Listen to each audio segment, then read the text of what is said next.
दुनिया में ऐसे बहुत सारे लोग हैं जो किसी डिसेबिलिटी के चलते ऐसा सोचने लगते हैं कि वो जिंदगी में कुछ नहीं कर सकते।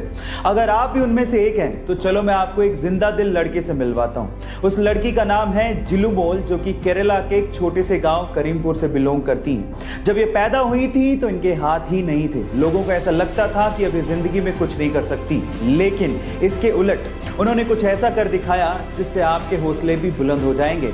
ये एशिया की पहली ऐसी लड़की है जिसके पास हाथ नहीं है और उसके बावजूद भी इसके पास ड्राइविंग लाइसेंस है।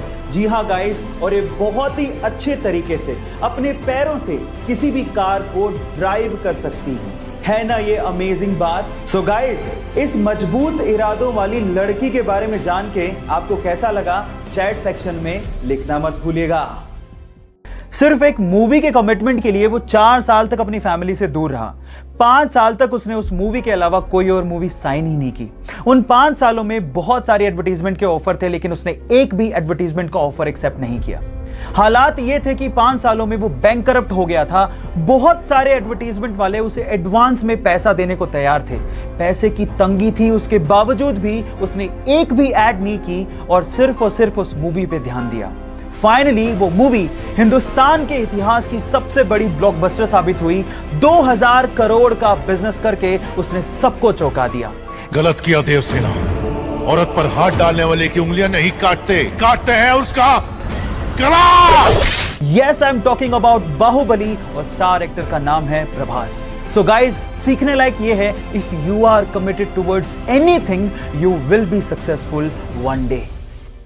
2007 के इंडिया ऑस्ट्रेलिया मैच में क्रीज पर थे सचिन और उन्हें बोल करने के लिए खड़े थे ब्रेड हॉक। हॉक की एक डिलीवरी पे सचिन बोल्ड हो गए। अब ये दिन हॉक की जिंदगी में बहुत बड़ा था क्योंकि उन्होंने पहली बार सचिन को बोल्ड किया था। मैच खत्म होने के बाद हॉक सचिन के पास गए और उन्होंने कहा कि प्लीज आप इस बॉल पे ऑटोग्राफ दीजिए।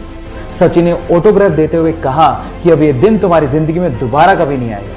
उसके बाद 35 टोटल एनकाउंटर हुए सचिन और ब्रेड हॉक के बीच में, लेकिन ब्रेड हॉक उसके बाद कभी सचिन को बोल्ड नहीं कर पाए।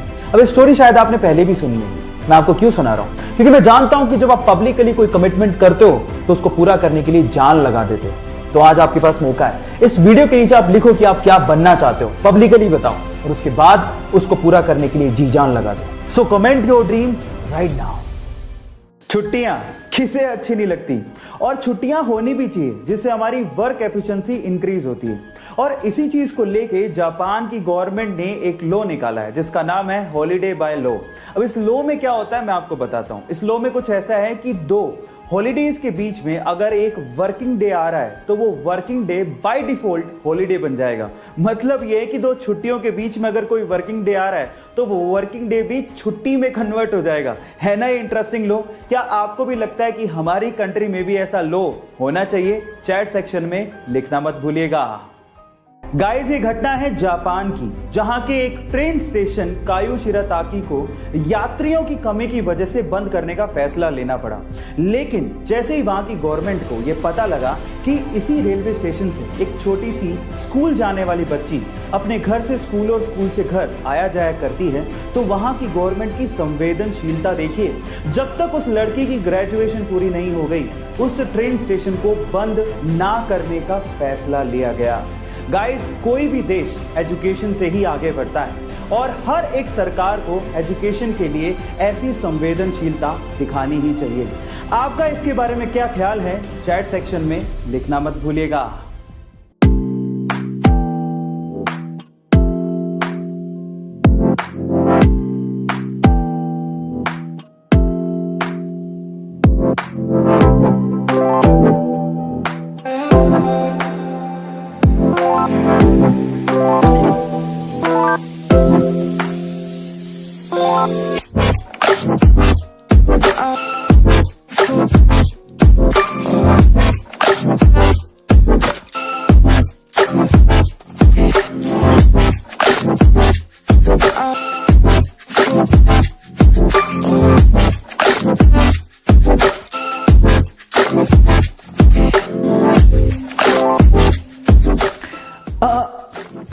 ट्रेलर देखा?